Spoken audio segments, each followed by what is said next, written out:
That's very kind of you. But, maybe you hear what I say and think I'm an asshole. So, do the standing ovation after I say what I'm going to say here. Appreciate so much all of you having me. As you can probably tell if you haven't been living under a rock, it's a really slow news week for me. And for the country at large. It's so funny, on Monday when I got to the Capitol, I sort of, in a bit of hubris, expected all the reporters to swarm me and ask me a bunch of questions about, you probably can guess, and they were totally uninterested because there's nothing the media loves more than a good death watch, and that's what's happening on the left right now is... what they wish for, of course, because the prize at the end of the rainbow would be Kamala Harris. So, talk about caught between a rock and a hard place. But let me just before we get into what I'm going to say here, let me thank first of all Saurabh and Yoram for putting together an incredible event. I've heard so much about it. God bless you guys. Thank you for what you've done. Where's Yoram? There you are, Yoram. I'm especially grateful, of course, to have Yoram here from Israel, which is dealing with a number of terrible problems and the terrible attack and trying to respond to it as best they can. So we certainly wish you the best, Yoram. But we're glad you're here, and we're glad that this conference went off so well. It's so amazing that the American conservative movement is so influenced by what's happened here. I've heard my colleagues just in the last few days talk about some of the discussions, the panels, the criticisms made of me, all manner of things that have happened here, but this really is the place of intellectual leadership in the American conservative movement. So thank you guys, and thank you for everything that you do. It actually matters.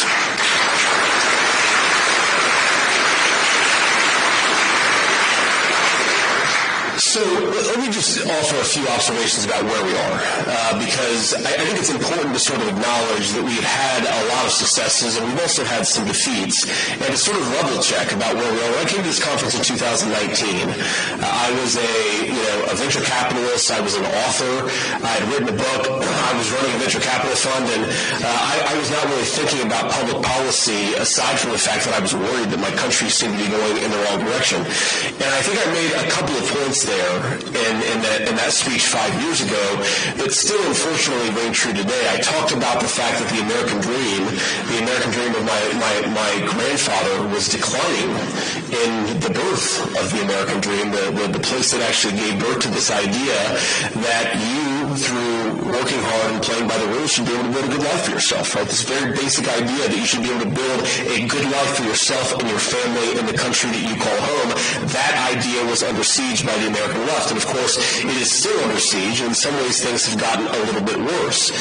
In other ways, I think that we've notched incredible victories.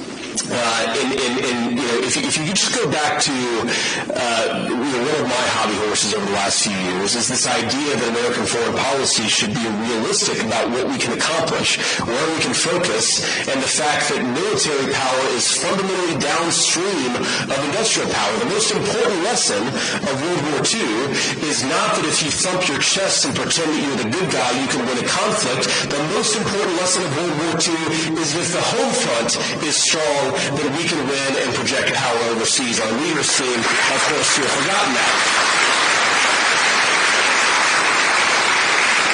But as much as our leaders have forgotten that, and as much as I think that the most significant example of that is in Ukraine, where we have sent hundreds of billions of dollars of weaponry with no obvious end in sight and no obvious conclusion or even objective that we're close to getting accomplished there. And so many of my colleagues ignore the basic realities of war, but I will say, on the good news, the majority of the Republican House and the majority of the Republican Senate, the most recent cycle said no more of this, no more. Right? That's a good thing. That's progress. Even though we didn't win the debate, we're starting to win the debate within our own party, and I think that really matters. Now, just on that particular topic, I have to take a shot. I think as I've done at every single NatCon at the Wall Street Journal editorial page. I think actually every speech I've given in that guy, I know Bridge spoke earlier, or was going to speak. Bridge, you out there somewhere. Okay, sorry to tie you up in this nefarious business that I'm about to engage in. But the dumbest of all possible foreign policy solutions and answers for our country is that we should let China make all of our stuff and we should fight a war with China, okay? We should, in my view, not fight a war with China if we can avoid it. We should also not let the Chinese make all of our stuff. And yet, I've seen the Wall Street Journal editorial page for the last couple of years say we can indefinitely send munitions and weapons of war to Ukraine after, for the past 2 generations, advocating that we ship our industrial base overseas. It doesn't make any sense. It's sort of the perfect encapsulation of the dumbest way to govern our country. Let's send our entire machinery for making war to countries that hate us, and then let's spend what little stockpiles that we have on a war that has no obvious end in sight. That's the Wall Street Journal editorial page approach, and I'm happy to say that the Republican Party is increasingly aggressively and with momentum rejecting it. So that is a great achievement and a great amount of progress that we've made. Another thing that we've made real progress on is even the libertarians, even the market fundamentalists, I know we have a few in the audience, and we won't beat up on me too much, I know Warren's out there somewhere. Even they acknowledge that you can't have unlimited free trade with countries that hate you. It would be the equivalent of allowing the Nazi Germans in 1942 to make all of our ships and missiles. People recognize that that era has come to a close. Even the people who are generally going to disagree with us about how much to protect American industry from this point forward agree you can't let the Chinese make all of your stuff when you're engaged in, I think, a long-term great power competition with the Chinese. So we've made incredible progress there. And yet I will say that as much as we've made some great progress, there are still these weird little pockets of the old consensus that continue to bubble to the surface and continue to fight us on all of the most important questions. So our work is hardly done here, but I do think that we've made some significant progress. Now, the issue where I think we've made the most progress, and I have to say, this is, I think a lot of you agree with this, but where the national conservative movement has made the most progress, not just here, but I think overseas as well, is the recognition that the real threat to American democracy, it's not, certainly not Donald Trump. It's not even some foreign dictator who doesn't like America or our values. The real threat to American democracy is that American voters keep on voting for less immigration and our politicians keep on rewarding us with more. That is the threat to American democracy.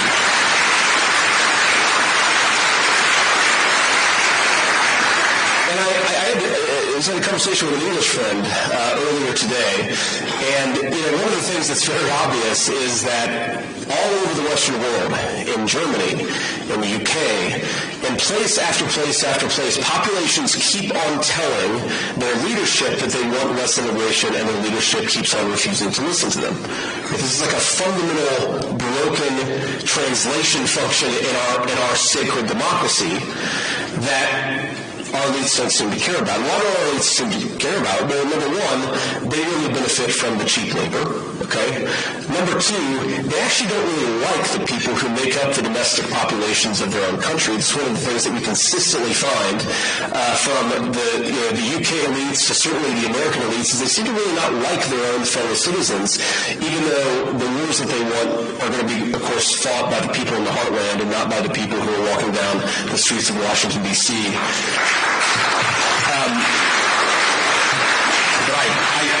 I digress. I apologize for that. But look, the thing about immigration is that no one can avoid that it has made our societies poorer, less safe, less prosperous, and less advanced.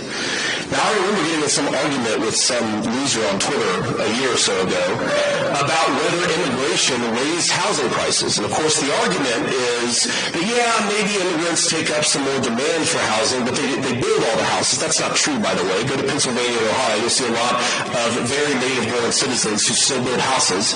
It's actually shocking, but if you go, there are some towns in Ohio where we actually had houses before the Immigration Act of 1964.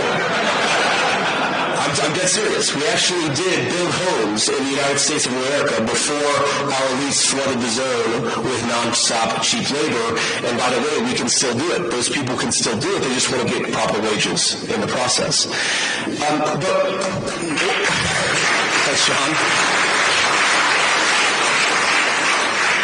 But now everybody seems to agree that if you look at, for example, the United Kingdom, if immigration, non-stop immigration, was the way to create wealth and prosperity and lower home prices, then London would be doing great. And I got to tell you, I was in London last year, and it's not doing so good. But you don't even have to go to London. You can go closer to home. The places in our own communities, in our own states, that have the highest immigration rates are the places with the highest home prices. And it's not a correlation versus causation issue. If you actually look at the metro zone by metro zone, if you go parcel by parcel, you can see that where you have more immigration, you have higher home prices. But it's not just that. There's a community called Springfield, Ohio. It's very close to my heart because Springfield, Ohio, if any of you know the state of Ohio, it is nearly a carbon copy of Middletown, Ohio, where I grew up. It's a population, sort of a small to medium-sized town, about 55,000 people. And you're not going to believe the statistic when I repeat it to you because I didn't believe it when I first heard about it. But in the last 4 years, thanks to Joe Biden's open border policies, the city of Springfield has gone from 55,000 residents to 75,000 residents. The 20,000 resident delta is almost all recent Haitian immigrants. Okay? In a small town of Ohio of 20,000 people. Now go to Springfield, go to Clark County, Ohio, and ask the people there whether they have been enriched by 20,000 newcomers in 4 years. Housing is through the roof. Middle-class people in Springfield who've lived there sometimes for generations cannot afford a place to live. A third, I heard this yesterday, a third of the local county health budget is now tied up in giving free benefits to illegal immigrants. And of course, the left will fact check and say, well, they're not illegal immigrants because through the abuse of asylum laws and through Joe Biden's massive paroles, they are now no longer technically illegal aliens because according to Joe Biden, nobody is an illegal alien. The only illegal people in this country are the people whose grandparents were born here, according to the Biden administration. They're the people. They're the people, by the way, who are not allowed to have an opinion about what's going on in their country because they will be silenced, they will be censored, they will be called every name in the book. But Springfield, Ohio has been overwhelmed. And you don't have to believe, of course, that the 20,000, or at least most of the 20,000 newcomers are bad people. In fact, I imagine that many of them are very good people. But my interest is not in protecting the good people of another country. I'm a senator for the state of Ohio. Our leaders have to protect the interests of the citizens of this country. And the fact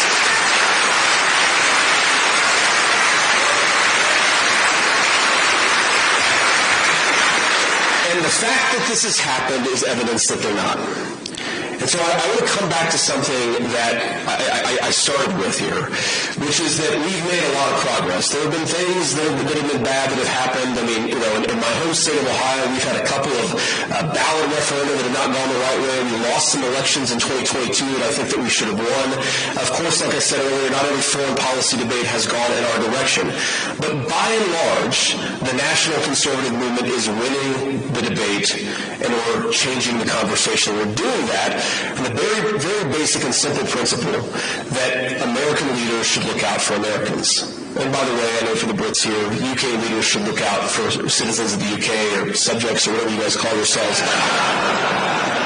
And so on and on for other citizens of other countries. By the way, I have to beat up on the UK just one additional thing. I was talking with a friend recently, and we were talking about, one of the big dangers in the world, of course, is nuclear proliferation. And of course, the Biden administration doesn't care about it.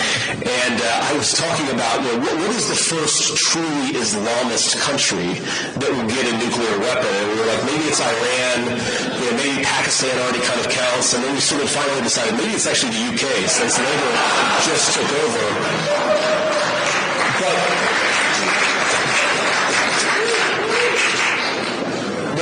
friends, I have to say, you guys have got to get a handle on this, but neither here nor there.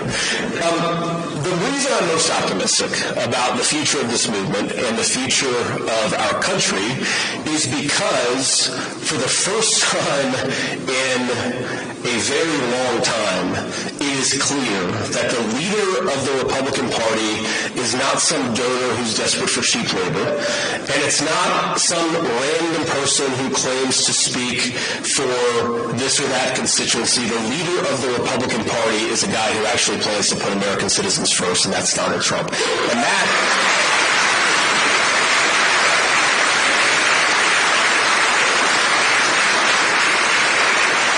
I remember in 2019 when I came to speak at this conference, and as you all know, and of course Trump knows because he has a memory like a steel trap, I almost wish his memory was as bad as Joe Biden's because he would forget about what I said about him in 2016. But,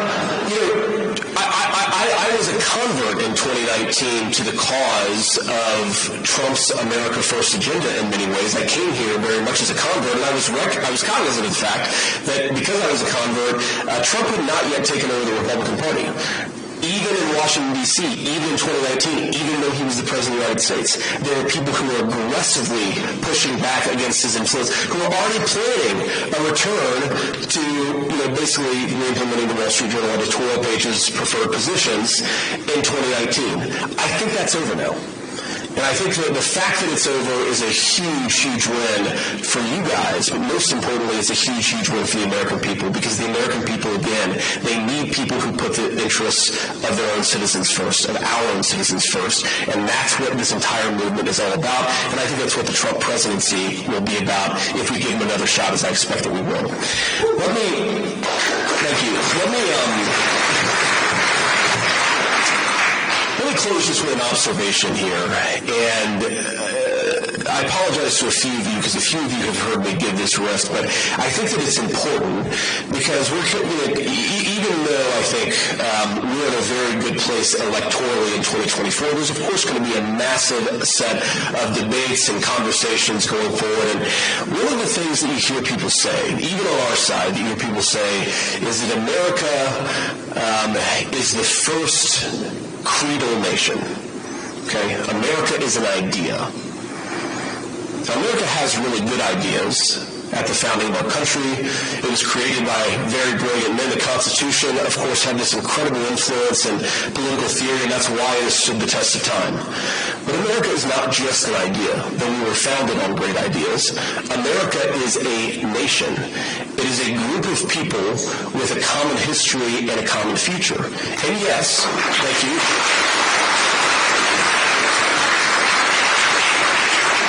One of the parts of that commonality as a people is that we do allow newcomers to this country, but we allow them on our terms, on the terms of the American citizens. And that's the way that we preserve the continuity of this project from 200 years past to hopefully 200 years in the future. And let me illustrate this in a particular way. I am married to the daughter of South Asian immigrants to this country, incredible people who genuinely have enriched the country in so many ways. And of course, I'm biased because I love my wife, but I believe that it's true. But when my wife and I proposed to her, we were in law school, and I said, honey, I come along with $120,000 worth of law school debt and a cemetery plot in eastern Kentucky. And that's what you're getting, right? And that cemetery plot in eastern Kentucky, if you drive down Kentucky Route 15, go to Jackson, Kentucky, that's my family's ancestral home. Before we migrated to Ohio about 60, 70 years ago, that's where all of my relatives came from, is the deep heart of central Appalachia. This is Kentucky coal country. By the way, one of the 10 poorest counties in the entire United States of America. Of course, our elites love to accuse the residents there of having white privilege. Go to Breathitt County, Kentucky, and tell me that these are privileged people. They are very hardworking people, and they're very good people, and they are people who love this country, not because it's a good idea, but because in their bones they know that this is their home, and it will be their children's home, and they would die fighting to protect it. That is the source of America's greatness, ladies and gentlemen.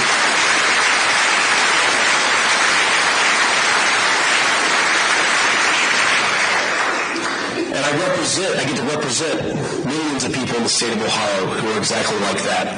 But in that cemetery, there are people who were born around the time of the American Civil War. And if, as I hope, my wife and I eventually are laid to rest there, and our kids follow us, there will be 7 generations just in that small mountain cemetery plot in eastern Kentucky, 7 generations of people who have fought for this country, who have built this country, who have made things in this country, and who would fight and die to protect this country if they were asked to.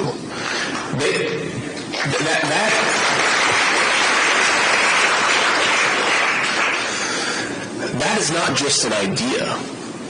That is not just a set of principles, even though the ideas and the principles are great. That is a homeland. People don't go and fight and die just for principles. They also, importantly, they go and fight and die for their home, for their families, and for the future of their children. If this movement is going to go anywhere, and if this country is going to thrive, we have to remember that America is a nation. We're going to disagree sometimes about how best to serve that nation. We're going to disagree, of course, even within this room, about how to best accomplish the reinvigoration of American industry and the renewal of American family. That's fine. But never forget that why we exist, why we do this, why we care about all those great ideas is because I would like eventually for my kids to lay to rest in that cemetery, and I would like them to know that the United States of America is as strong and as proud and as great as ever. Let's get to work to make that happen. God bless you guys, and thank you.